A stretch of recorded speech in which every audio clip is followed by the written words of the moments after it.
Hello, everyone. We are talking about speech anxiety and communication apprehension. This is chapter 3 in your textbooks. So we are going to go over that today. Remember that my lectures are in addition to the chapter reading. So make sure that you have read the chapters first. This is super duper duper duper duper duper duper important. So please make sure that you have done that before you watch this lecture. All right, chapter 3 is called Speaking Confidently. So your book goes over a number of things. I am going to talk about some tips and things that I have picked up over the years about how to deal with stage fright or speech anxiety or how to deal with nervousness with speeches. So it's important that you understand these things, right? So the first thing to know is you're not alone. You're not the only person who deals with this. Everybody deals with this. Some people deal with it more than others. Everybody deals with it. You should know that not everybody you're in good company. I hope you know that with your classmates, that everybody deals with this on some level. So even like new beginners, experts, everybody deals with this. I do this literally every day. It's my job, and I deal with it myself. I don't deal with it on a daily basis, but if you put me in front of an audience, depending on the size, I will deal with it. My hardest audience is a small audience of like 2 or 3 people, particularly my parents, right? I deal with the most speech anxiety with my parents, my mother in particular. So if you give me a small audience of my mom, I am the most nervous, right? Everybody has that. You should also know that experts say that whether you have speech anxiety or you don't does not affect how good of a speaker you are. You could be a wonderful speaker and still have speech anxiety. Doesn't matter. Doesn't affect how good of a speaker you are. It just means you have speech anxiety. You get nervous. Also know that even if you're super nervous, like most of the times the audience can't tell that you're nervous. So even if you think, oh my gosh, I'm super nervous, everybody can tell, people can't usually tell. So don't freak out about it. It's not something that people can usually see. Don't worry about it. We usually can't tell. It just means that you're nervous. It's something that we all deal with. So learn it, like learn to live with it. It's something we deal with.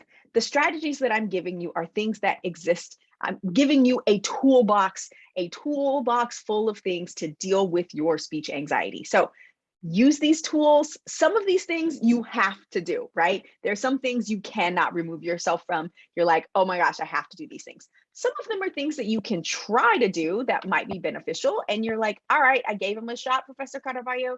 They didn't work, and I'm going to throw them away. Great. You tried them. They didn't work for you. Great. It was a tool that you tried, and it's not your favorite tool, so you don't want to use it anymore. That's fine with me, but at least you tried it. So try them all. Some of them you have to use because you don't get a choice. And some of them you're like, I tried it, it didn't work for me. Great. So let's go through some of these. Again, remember, these are in addition to the things in chapter 3. Make sure you have read chapter 3. It's important. All right, let's talk about the first thing. Rule number 1, things you have to do first. You have to practice. You cannot skip practice. Okay. And let's talk about what practice is, because some people think that they sat on their couch and they flipped through their speech on their computer and they said that was practice. No, my friends, that is not practice. That's not how we practice our speeches, because they're like, I practiced, but I don't know why. I was still nervous. Well, you know why you're still nervous? Because that's not practice. That's not how we practice our speeches. You practice your speech by delivering your speech as close to the way that you're actually going to deliver it as possible. That's how you practice your speech. Your speech should be practiced just like the way you're going to deliver it. So if I am going to deliver my speech in a conference room with a PowerPoint lecture, with a PowerPoint slide, with visual aids, with all kinds of extra, I'm going to deliver it practice it as close to that as possible. So if I can get in that conference room, I'm going to try and get in that conference room. If I've got PowerPoint slides, I'm going to practice it with those PowerPoint slides with the clicker in my hand. If I'm going to have to deliver it in a specific outfit, I'm going to try to wear that outfit. If I have to use index cards, I'm going to try to use those index cards. If I have to stand up, I'm going to stand up. I'm going to do everything as close to the way that I have to actually deliver it as possible. If I can't get in that conference room, that's okay. I'm going to stand up in my living room and do it. I'm going to do as close to the way that I have to deliver it as possible, because the closer I can get to that actual delivery, the better I will be prepared to delivering it that day. Because That's practice, folks. Sitting on my couch and scrolling through my laptop is not practice. So I really want to be as close to the actual delivery as possible. So all the things that I need for that actual day, I'm really going to try and get as close to that as possible. That's real practice. And most of us don't practice the way that way. And that's why we miss out. So when you have to deliver your speeches in my class, you have to use a magic note card. So I want you to practice with your magic note card. Prep your magic note card like you're going to use it for your speech. Get up, stand up, use your magic note card. You have to walk on transitions. You need to walk on your transitions. You need to flip your magic note card. And if you find in that practice, oh my gosh, I need to change my magic note card. Great, make some notes. Go be ready to make those changes, right? You figured it out. Oh my gosh, I didn't walk right. Okay, work on that. You can record your practices so that you know what it looks like. Watch your practices afterwards so you can watch the video so you know. Why? Because you're going to be submitting the video. So watch the video so you know what it's going to look like when you submit it. These are all good things. Watch it. Do your practices the exact ways that you're going to deliver them so that you have the opportunity to get as close to the real delivery as possible. These are all tools that you have, right? We want to practice as close to the real delivery as possible. That is going to best prepare you for your actual speech delivery. That's the best, folks. Wear the clothes you're going to wear. We don't wear those clothes that often. Professional clothing, you should dress like you're going to a job interview when you deliver speeches. In this class, I ask you to look professional, okay, when you deliver speeches. I ask you to not give your speeches in your pajamas, in your athletic gear. I want you to wear the best that you have, okay? Look professional, look presentable. Please don't wear scarves, hats, with the exception of religious headdresses. So if you wear a religious headdress, that is absolutely acceptable. But please don't wear a hat, don't wear a hoodie, don't wear, bonnets or things on your head. Look like you're going to something professional, right? So wear the best that you have. That means you want to look presentable. Practice that. Wear that. We don't wear those kinds of clothes every day anymore. So put them on. I don't know about you, but hey, my pandemic clothing is not what I normally wear. So put that stuff on. You want to make sure it fits. It may not fit for you. So put it on. See if it fits. Make sure you feel comfortable in it. Put on something that looks decent and try it on. You can wear the same outfit for every speech for me. I don't care, but try it on. Make sure it fits. How do you walk in it? Those things are important, folks. Make sure you have that space. For many of you, that means you have to clear a space in your home. You have to go to a different spot. All that stuff matters. Practice in that. That's a lot, okay? Practicing the way you're going to give the speech really helps with your stage fright. It really helps with your nervousness, because otherwise, when you get to the actual speech, if you didn't practice the way that you're going to actually deliver it, you're going to be just as nervous because you didn't do it the way you're supposed to. And now you're like, oh my God, this is not at all what I was ready for. Well, of course not. This isn't what you practiced. Think about playing a sport. When you play a sport, if you play basketball, what if you didn't practice basketball the way you're actually going to play basketball on the court in the game? You'd be screwed. Think about any sport that you do. Those of you who are athletes, and I'm not an athlete. I had a very short stint of playing volleyball in middle school. It was not good. I played volleyball and basketball in middle school in 8th grade. It was not pretty, right? I was a cheerleader. So I think about that. Like, what if we didn't practice for cheerleading the way that we actually did cheerleading at the games or in competition? We'd be screwed. So any of you who are athletes, what if you didn't practice the way that you actually competed at the games? You'd be in trouble. Think about speech the same way.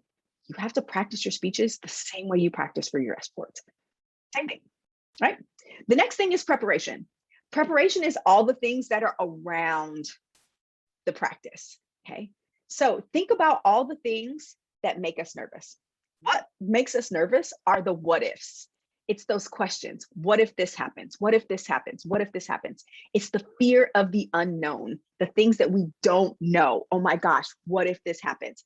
It's all those things that creep up. I don't know. What if this happens? So I always say, what are those what if questions? What are those unknowns that you don't know? So ask yourself those questions. What are those things you're afraid of? And then answer them and prepare what you would do. So if you're like, oh my gosh, what if I forget this? Or what if I don't know? What if this happens? What if that happens? Well, answer those questions and come up with a plan for what happens if that happens. You'll be much better prepared. Then you don't have that fear. Like, oh my gosh, what if I trip over my feet? Okay, come up with a plan. What if you trip when you're walking on your transitions? You have a plan. What if I flip my magic note card and I flip to the wrong part? Okay, then you just plan to flip to the right part. Or you number them, which I teach you to do. If you look at my thing, you look at my like note cards and I teach you how to number them, then you just go to the right one. You just flip it over. It's totally okay. No big deal. I have a plan. Figure out what to do with the what ifs. You're like, what if this happens? Okay, now I have a solution. Done. Move on. This also helps when you're in person. We're not in person right now, but if you have a what if for in-person things. So if you're giving a presentation, you're like, oh my gosh, what if I run out of handouts? Make extras. Okay, what else? What if somebody walks in the middle of my presentation? You say hello and say, hey, great, welcome, have a seat. Here's an extra packet. And then you continue. Solve that one, what next? Just answer the what ifs. All the things you're afraid of, answer the questions, come up with a solution and move on.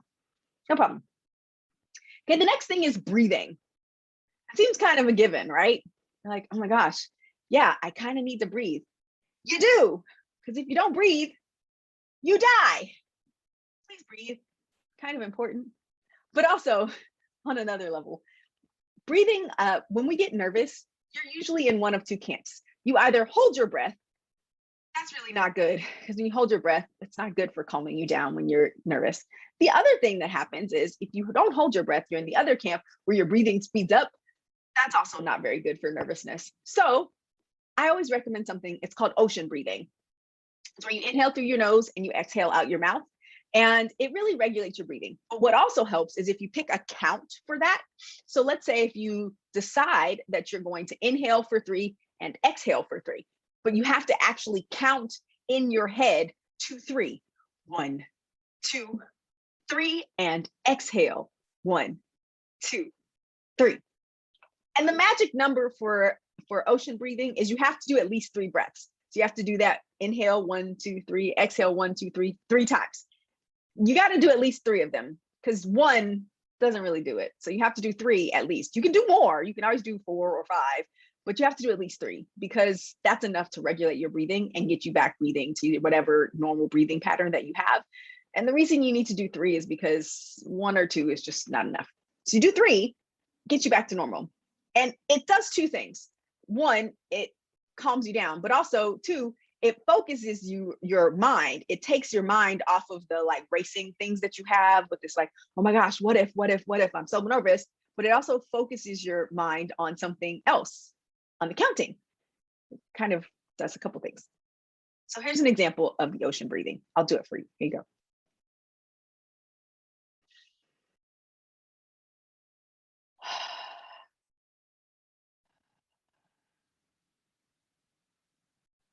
See, it's really nice. You inhale through your nose and you exhale out your mouth. Some people call it ocean breathing. My students like to call it Darth Vader breathing. I don't care what you call it. Doesn't matter. Whatever you want to call it, doesn't matter. Just, it really works. It's a really cool tool. And it seems tricky. It seems kind of crazy. You're like, it's kooky, but it actually works. So give it a try. Here's the trick to ocean breathing though. You should do that before you get up to go give your speech. Don't do it in front of the audience, because then you're going to decrease your credibility, because then they're going to think you're awkward for doing it in front of them. It's really great, but don't do it in front of your audience. Just a thought. All right, the next one is conversation. This is the idea that you are, that you are having a conversation with people that you know pretty well. So here's the equation for that, and it is an equation. So if you're nervous about speaking in front of a group of people, the equation is just imagine that you're having a conversation with 10 to 12 people that you know pretty well. I'll give you that again.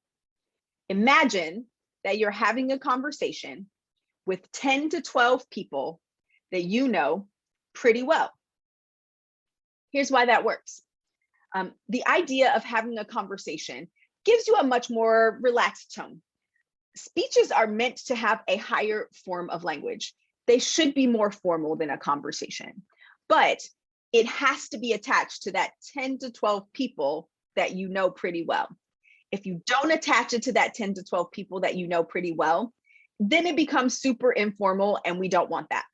So the reason why it needs to be 10 to 12 people, because that's a large enough group to where you're not sitting down and having a chat over a cup of coffee. It needs to make it a little more formal than that. So now we're in a sort of conference type room, right? A mid-sized, mid to small conference room, which means I have to kind of stand up, and I'm not sitting down with a small group of people. It makes it a little bit larger. So I have to maintain a little bit of formalness. The people that I know pretty well is really important, because it means that I'm relaxed enough to know that these people are in my corner. They're rooting for me.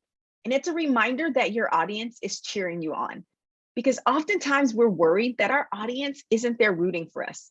We tend to forget that they're there to root for us. They want us to do well. And really, they do. They want us to do well. Our audience is not there to think that they want us to suck. We forget that. We think our audience wants us to suck. And they don't. The audience wants us to do well. So it's important that they're people who we know want to cheer us on. But it's also important that they're not people that are our best friends, right? Because our best friends will want to sit down and chat with them and be really comfortable. But if they're people we know pretty well, they're people who are in our corner cheering us on, but they're not people that we want to sit down and chat with all the time. Example, my old department chair, not my current one. I love my current department chair. She's pretty wonderful. We do sit and chat. But my old department chair, when I taught at Irvine Valley College, I've known him for a really long time. He's my old debate coach's debate coach. So I don't really call him a friend, but because he was my debate coach's debate coach, we're friendly, but he's kind of like an uncle kind of figure guy. So he's always going to have like a level kind of boss guy, but he's friendly. And I know he's always there in my corner to cheer me on, but he's never going to be a guy that I want to sit down and be like, hey, how you doing? So let's be buddies, right? And so I know he would cheer me on, but I'm never going to be like besties with him. The other person I'd put in that corner is my friend Nick's wife, Melanie. I like Melanie. She's really friendly, but Melanie's not my best friend by a long shot. She doesn't know how to stop talking. She always talks about her wedding and her cat, and now their kid. We know about their wedding. We were all there. They got married 6 years ago. We know, but she still talks about their wedding like it was yesterday and like none of us were there. We know. We were all there, Melanie. Thanks. So she's not my best friend, but if she were in a room, I would think that's great. Thanks, Melanie, for cheering me on, because she would certainly cheer me on. She's a very sweet lady, but I don't want to sit down and have coffee with her. So they're people I know pretty well, but not people I want to sit down and talk with. They'd be in my group. Good example. You might want to think about those people for you, who you would put in your group of 10 to 12, and they might help you, right? The next one is a group of people, is smiling. This one's really simple. I don't know about you, but if I smile at people, they smile back. It's kind of a weird thing. This is also uniquely American.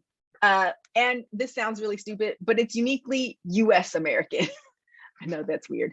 In the United States, we're very much a smiling culture. And it's something I talk about when I teach intercultural communications. If you are from another country, you'll notice that this is very much something that's unique to the United States. We are a smiling culture. We smile a lot. Smiles are very much us. And if you're from the South, it's very much a smiling thing. We smile a lot. And smiles mean something for us. So if you smile at people, they smile back. So if you're nervous, smile at people, they will smile back at you. And I think it's great to look and see a room full of smiling faces. It will make you feel better. Also, smiling actually works to make you feel better. It's kind of a reverse psychology thing that works on yourself. So if you're having a bad day, smile. Smile, put your shoulders back, your chest up, and actually use some like good body language on yourself. That nonverbal communication actually works for yourself. If you smile and use that sort of like body physical language, it actually does make you feel better. So encourage yourself with a smile, and then look at your audience and they'll smile back at you. It works. It does make you feel better. It makes you feel more confident. The next thing is be yourself. This seems really kind of crazy because you're like, why does this make me feel better? Well, if you remember this, if somebody asks you to give a speech, even if it's in a class, right? But particularly outside of the classroom, if they ask you to give a speech and ask you to speak somewhere, it's because they want your opinion, not mine, not somebody else's. If they wanted somebody else to speak, they would have asked somebody else to give that speech, but they asked you to do it. Even if it's in a class, they still want you to talk about it. They didn't want what Joe had to say. They want what you have to say. So it's important that you give your opinion and your perspective because that's what they asked for. So be yourself, whatever that means. That quick, quirky, weird, unique you, be yourself. That's really important. No apologies, no need to like, try to not be you. Be you. That's important. Your uniqueness, your individuality is what they're asking for.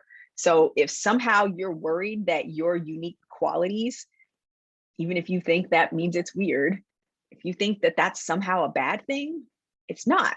And if that's what's making you nervous, get over it. We want your unique, amazing abilities. So be you, whatever that is. You should be you.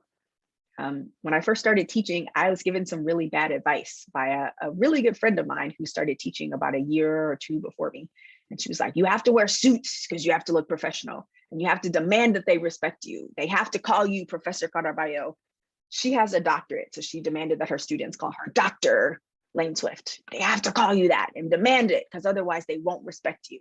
And these are all the things you have to do or they won't. Well, she still teaches her classes that way. And she still demands that her students treat her that way. And well, I don't know how well that's working for her, but that didn't work for me. And I think you guys know that. I don't care if you call me Shaunte or Professor C or Professor Caraballo, and that's not really me. And I certainly don't wear suits to class every day because that's not me. And I'm okay if you text me and send me gifts and ask me things. And I'm certainly not super strict that way. That's not me. And I talk to you about my personal life and I'm okay. Because her method of teaching didn't work for me. I have to be myself. I'm not her. And I'm certainly not trying to be because I can't. I can't teach the way she did. And I can't give speeches the way she does. And you can't give speeches the way I do or the way anybody else does. Just be yourself. That's what we're asking for. The way you give speeches and the topics you pick are going to be interesting to your audience because you love them. That's contagious. Be you. That really feeds into the next one, which is keep going. That a lot of people don't get this and we forget. We don't know your speech.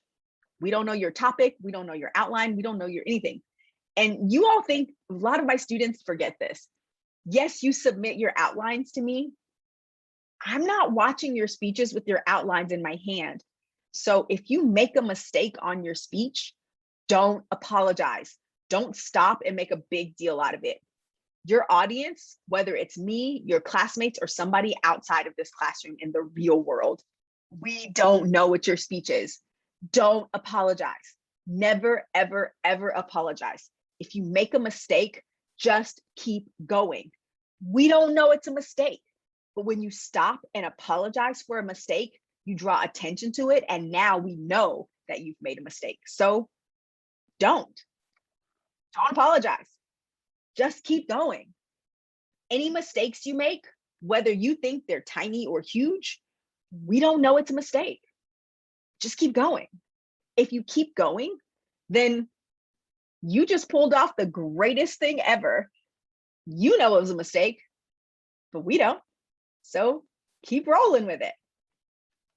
Awesome. It's beautiful. We don't know. Just keep going. The last thing is really important, and it's probably one of, I'd say this is right up there with practice. Granted, it doesn't replace practicing, but it's super important. It's positive thinking. And it's one of those things you've probably heard before, because whether you think you can or you think you cannot, you're right. You have to believe that you can do it. Because if you think you're going to fail and not be successful, and you're absolutely correct, you have to encourage yourself the way you would encourage your friends or family. You don't ever tell your friends or your siblings or your family or whoever that they're going to suck. You don't do that. You don't look at them and say, oh, you're going to be terrible. You're going to fail at that. You're never going to be successful. We would never tell them that. We tell them they're going to be amazing. You make sure that they practice. You make sure that they do the work, right? But then you encourage them. I think about what I tell my daughter. I make sure that she does the work, right? We make sure she does her homework. We make sure she prepares. We make sure she practices. But then we encourage her. And we're like, you're going to do a great job. We're super proud of you. She's practiced, she's prepared, she's done all the things, but then we encourage her to do a great job. Why don't we do that for ourselves? Instead, we worry and we don't encourage ourselves. So encourage yourself the way you would somebody else. Tell yourself you're going to be amazing. Tell yourself you're going to do a great job. Encourage yourself, boost yourself the way you would anybody else, your friends, your family, whoever, because you can kill yourself in your presentations if you don't encourage yourself. You could do all the practice in the world and just be like, I'm gonna do terrible. And guess what? You could do terrible. Even if you've practiced and done all the work, you could do terrible. That's not a good thing. So make sure you've done the work and then tell yourself you're going to do a great job. Think positively about it. You have to encourage yourself. Know that you're going to do a good job. Now, positive thinking without doing the work is not going to do anything for you. You have to do the work and think positively. But make sure you think positively once you've done the work. Be encouraging to yourself. Support yourself. Encourage yourself. Be your biggest cheerleader. Even if nobody else cheers you on, cheer yourself on. Now, I will cheer you on and tell you you're going to do a great job, but you got to do the work. Make sure you do the work, and then I will cheer you on as well. I'm always going to cheer you on and tell you you're going to do a great job. So you're going to do a great job. Practice. Practice as close to the way that you're going to give that speech as possible. So for those of you who have not been standing up lately, if you haven't taken the time to clear the space out in your home or find a space where you're going to be able to stand up and walk on transitions, go ahead and start looking for that space now. For some of you, that might be outdoors, and that's okay. I don't mind if you have to give your speech outdoors. It doesn't bother me. Remember, I am not judging the space that you're giving the speech in. I just want to make sure that you have the space. Also remember to prepare, right? That's all the what ifs. Answer the what ifs, have a good solution so you're not worried about them. Breathe, right? Breathe, please don't pass out. Also, work on that ocean breathing. Do that before you get up to give your speech. Imagine that you have a conversation with 10 to 12 people that you know pretty well. Smile. It makes you feel better, and it helps if you have a room full of smiling people there to cheer you on. Be yourself, whatever that unique, wonderful, quirky you is, be all of who you are.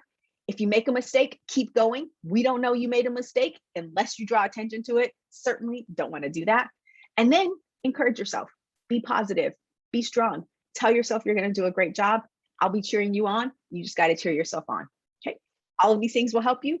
Pull out your toolbox every time you give a speech so that you know that you're prepared, and it'll really help with your speech anxiety, right?